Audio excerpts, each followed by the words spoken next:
In 1994, a former Olympian, Mauro Prosperi, set out on one of the most toughest foot races on earth, the Marathon des Sables, a 250-kilometer ultra marathon across the Sahara Desert. An unforeseen sandstorm swallowed him into its chaos, pulling him far off course. And for 9 days he wandered, surviving on raw bats and drinking his own urine. I think I prefer John the Baptist desert diet at this point.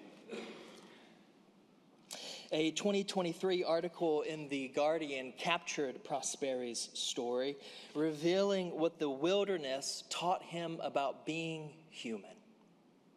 In other words, what the sand taught him about being dust.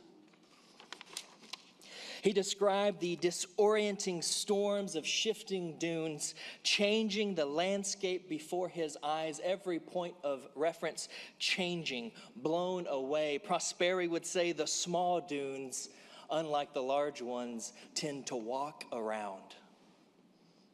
Before the race, runners were advised to seek shelter in a sandstorm. The only problem is there's not much shelter in the desert. In the middle of the dunes, Prosperi recalled, it's hard to find a place that will defend you.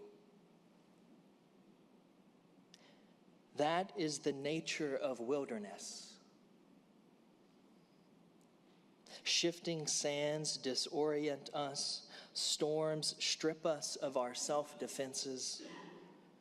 The wilderness reveals the illusions that we live by. It's a barren clarity that forces us to ask questions like, who am I? How do I work? And who stands there, stripped and shivering when the curtain is pulled back? Prosperi's first instinct was to run, to hurry through the hardness. But eventually he slowed. It's basic physics. In order to turn, you have to slow down. He realized that he was in a different contest than the one he had set out on.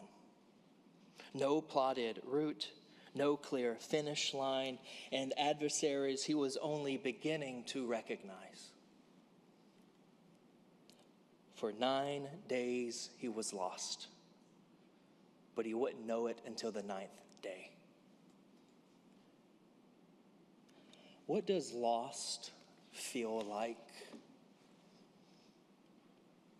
For Prosperi, it wasn't fear. In fact, he describes a strange serenity, interrupted by flashes of anger. Helicopters flew overhead, never seeing him. He stumbled upon a burial shrine, hoping for a holy man. He found one, but he was resting inside a sarcophagus. Another aircraft passed. He rushed outside to light a fire. He dug a hole. He put all of his things in there, all of them. Sleeping bag, rucksack, anything plastic to make smoke. He put it all in there. And as soon as the fire was lit, another sandstorm hit. He recognized that all of his training, all of his strength, all of his endurance was useless. The world he had mastered no longer existed. He had to learn a new way of moving, and so he stopped fighting the desert.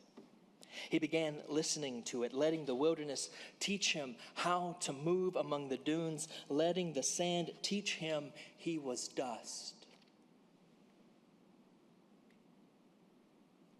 Prosperi said that he surrendered,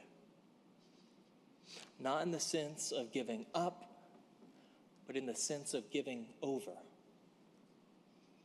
allowing something larger than himself to shape him, to teach him, to inform him. And isn't it striking that when Jesus is baptized, when the voice from heaven affirms his belovedness, the Spirit does not lead him straight into ministry, straight into healing, straight into teaching. Instead, the Spirit drives him into the wild places, as though this is a necessary next step. Not abandoning him, but giving him a ministry that will not come apart from the wiles of the wilderness. Luke tells us that Jesus ate nothing in those 40 days. But the text does not say he did nothing. See, the wilderness is not a vacuum, it's a crucible.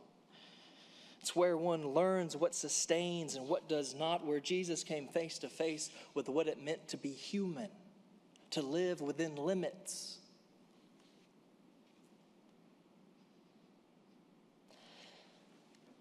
And friends, that is what temptation is really about. The devil's offers are not some random hoops for Jesus to jump through. They are temptations to avoid being human. They ask us to become something we are not, to transcend hunger, to escape vulnerability, to seize power rather than to embrace limitation.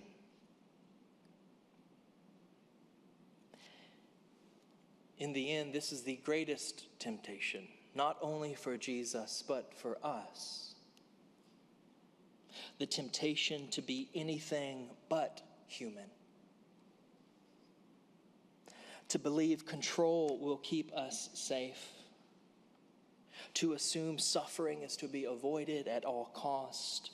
To accept the world's ways, brute force, coercion, self-preservation as the only viable option. The devil says to Jesus, the world's been given to me, and if then you will worship me. If you then will worship me. Let's be clear. Devil worship isn't about songs to Satan.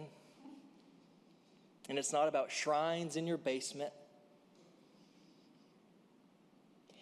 It is accepting the devil's methods. To believe his ways are the practical ones. To acknowledge his dominion, convinced that his way works, his approach works, his methods work.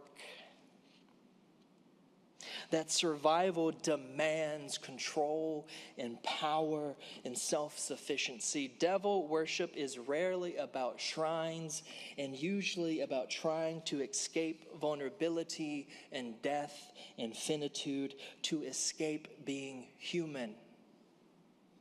To opt for that subtle saying that we like to hide behind. Or that we have been too beaten down to fight. Sometimes devil worship sounds like that saying, that's just the way the world works.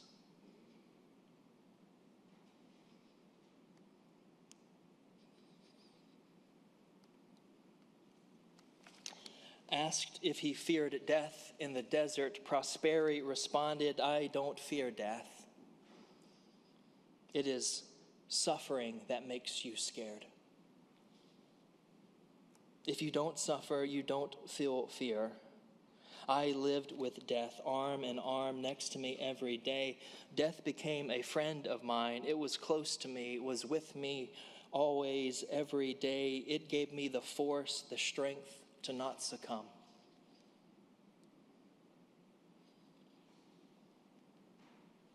I wonder if Prosperi is right. Is it death that I fear, or is it suffering? Or is it pain? Or is it abandonment? Or is it all that comes with being human? And maybe that's what makes the devil's offer so tempting. Wilderness makes it hard to see the sufficiency of God, especially the God of Jesus, who does not promise to shield me from difficulty, who is no talisman against death, but who promises only this: to be my sustenance in my emptiness, to be my bread for my day.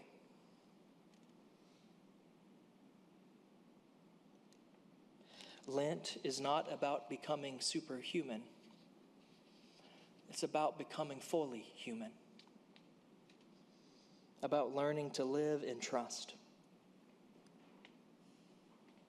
And for Jesus, leaving the wilderness does not mean leaving temptation behind. The voice that whispers, "Take control, take power, make the world yield to you," will return at Gethsemane, at Golgotha, in Georgia, in every moment where suffering love seems absurd. But there, in the wilderness, in the shifting sands, in the lure of self-defense, tempted with bread, power, and life, Jesus chooses another way. Friends, there is always another way. He will go on to command bread to multiply, but not for himself. He will rule, but as a servant.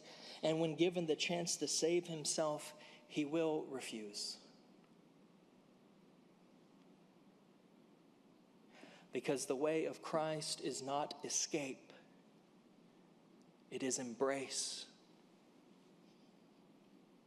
It's being human amid wild places. It is dust amid sand.